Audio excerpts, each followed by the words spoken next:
Picture this. You could fit the entire United Kingdom into a stretch of American land 7 times over, and yet fewer people live there than in the city of Los Angeles alone. We're talking about a massive 350,000 square mile corridor that cuts straight through the heart of America like a giant empty scar. This isn't Alaska or some remote wilderness. This is prime real estate sitting right in the middle of the continental United States, stretching from the Canadian border all the way down to Mexico. And yet, it's practically a ghost land. Today, we're diving deep into one of America's most fascinating geographic mysteries. Why does this enormous belt of land remain virtually empty while the rest of the country bustles with life? To understand this empty belt, we first need to grasp just how unevenly distributed America's population really is. And trust me, the numbers will shock you. Imagine drawing a line straight down the middle of the continental United States. On the eastern side of this invisible divide, roughly 80% of America's entire population calls home. That's about 265 million people packed into half the country. Meanwhile, the western half, which includes states like California, Washington, and Oregon, houses the remaining 20%. But here's where it gets really interesting. Even that western 20% isn't spread out evenly. Most of those people are crammed along the Pacific coast, leaving massive stretches of the interior practically deserted. This lopsided distribution isn't random. It's the result of history, geography, and human nature all colliding in fascinating ways. The story begins with America's birth as a nation. Unlike countries that grew from a central point outward, America started as a thin strip of colonies hugging the Atlantic coastline. These early settlements had everything they needed: fertile soil, abundant rainfall, navigable rivers, and natural harbors. From this eastern foundation, America began its legendary westward expansion. The Louisiana Purchase of 1803 was a game changer. Suddenly, America owned a massive chunk of territory that included much of today's Midwest. And here's the kicker. This new land came with a built-in highway system. The Mississippi River watershed is absolutely massive. We're talking about a network of waterways so extensive it could move goods and people across thousands of miles. Rivers like the Mississippi, Missouri, and Ohio became the superhighways of their time. You could load a boat in Pittsburgh and float all the way down to New Orleans, then ship your goods anywhere in the world.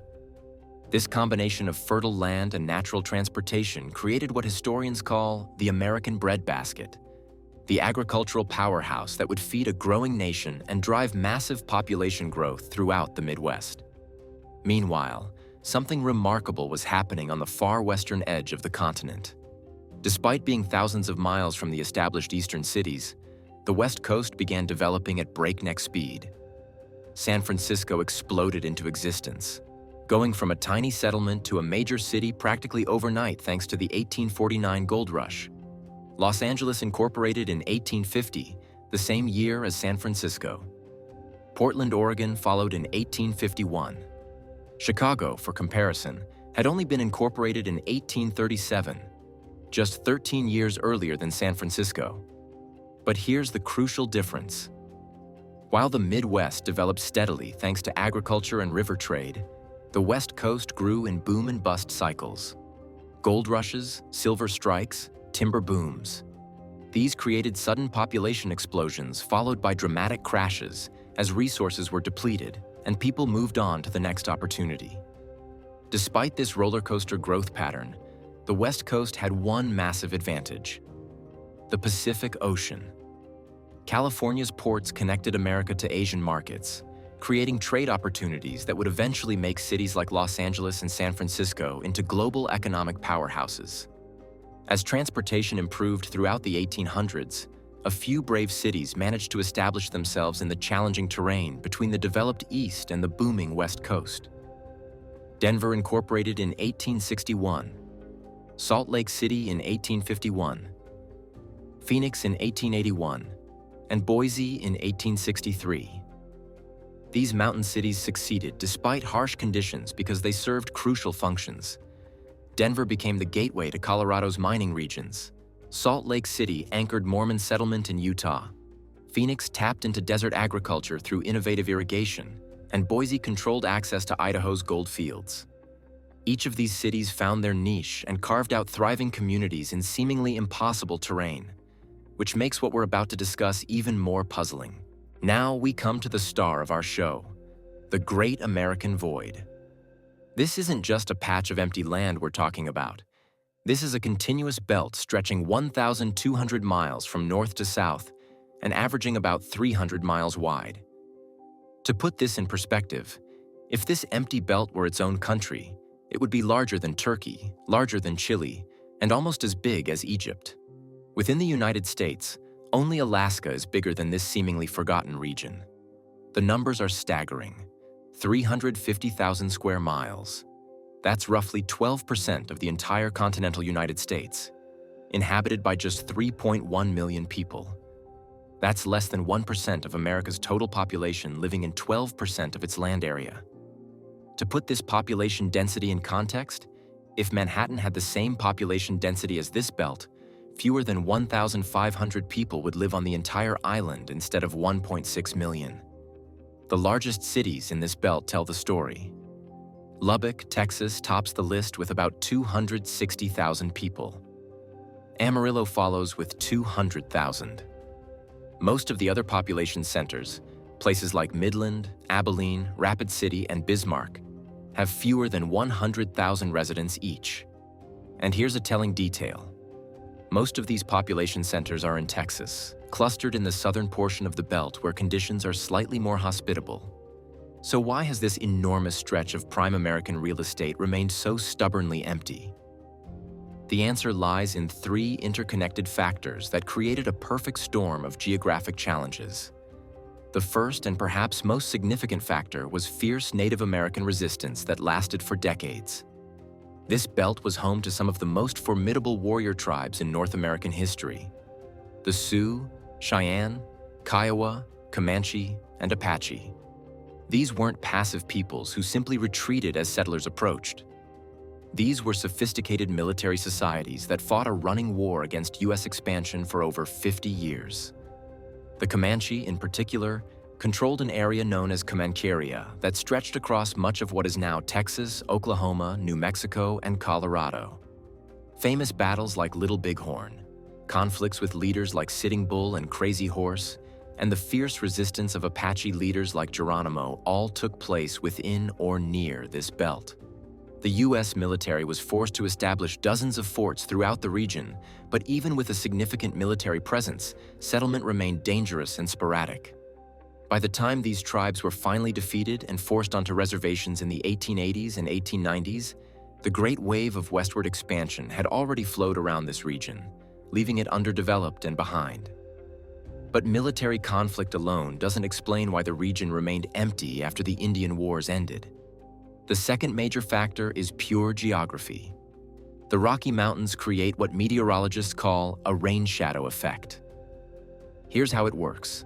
Pacific weather systems carrying moisture hit the western slopes of the Rockies and are forced upward.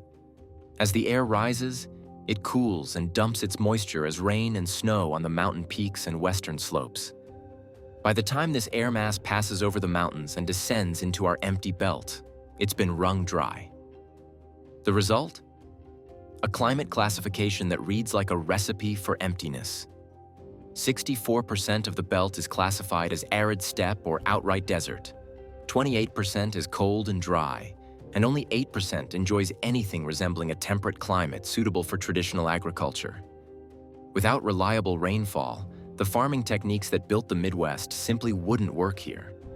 Even today, agriculture in this region requires expensive irrigation systems and is constantly threatened by drought. The third factor might be the most brutal of all.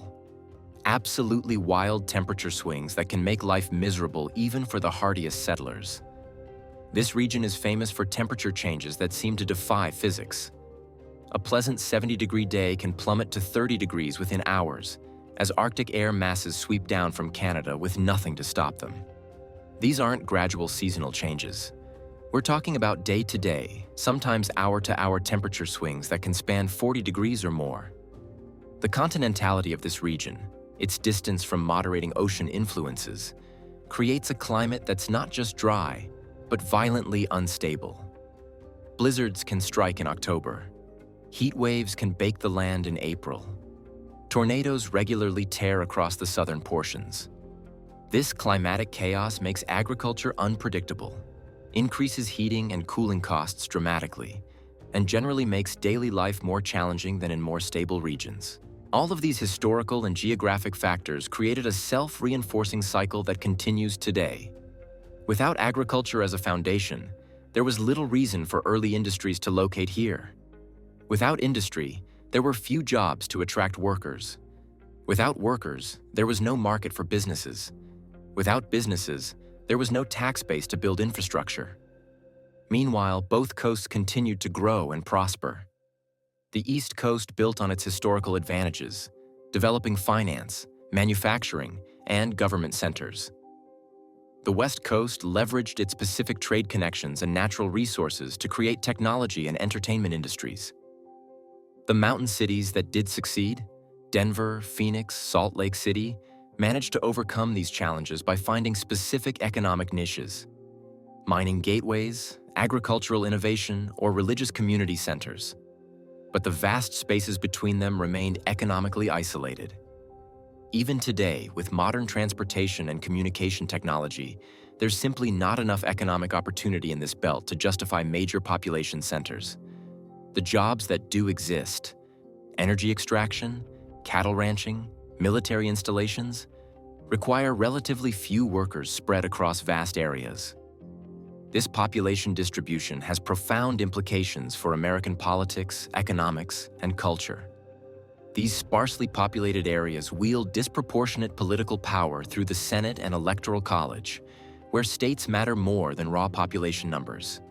The region's economic potential remains largely untapped, though recent developments in wind energy and oil extraction have brought some new opportunities. The same factors that kept people away, vast open spaces and persistent winds, now make this region ideal for renewable energy generation. Climate change might eventually alter some of these patterns, potentially making northern portions of the belt more habitable while making southern areas even more challenging. The Great American Void stands as one of geography's most fascinating puzzles. A reminder that in our interconnected world, vast empty spaces still exist, shaped by forces of history, climate, and human nature that continue to influence us today. This 350,000 square mile testament to the power of geography over human ambition will likely remain one of America's most distinctive features for generations to come. It's a land where the frontier never quite ended, where the challenges that shaped America's character remain as real today as they were 150 years ago. The next time you fly across America and look down at those endless miles of seemingly empty land, remember, you're not just seeing empty space. You're witnessing the complex interplay of human ambition and natural forces that continue to shape our nation's destiny.